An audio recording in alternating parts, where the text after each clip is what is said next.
Hello everybody, my name is Rich Carey and I'd like to welcome you to another edition of StrateGEMS.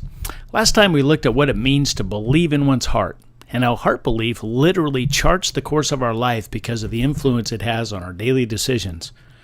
Well, today's experts say that in this information age, the average person is exposed to over 100,000 messages in the course of a day. In other words, we have a literal flood of information rushing at us from television and radio and billboards and conversations and music and movies and the internet and Twitter and Facebook and, well, you get the idea. We are literally drowning in a sea of information, and this information is impacting our lives more than many of us may be aware of. You see, our minds are like computers. Now, I'm an old computer programmer from way back, and back in the olden days, we had an acronym that applies to my analogy today, GIGO, which stands for garbage in, garbage out. In other words, whatever we put into our hard drives is going to come back out. Proverbs 4:23 in the Message Bible says this, "Keep vigilant watch over your heart. That's where life starts." Another translation says, "The heart is the wellspring of life." In other words, everything we do in life begins right here in our heart. The admonition is clear. Because everything we do originates and issues forth out of the spring of our heart, we need to protect and diligently guard it from being polluted. As we look at this flood of information that's coming at us each day, how much of this information is positive and life-giving? How much of it's vile and base and even disgusting?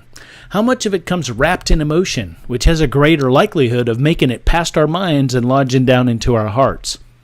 What effect has a steady diet of murder, mayhem, and extramarital sex dished out by the entertainment industry had on society at large?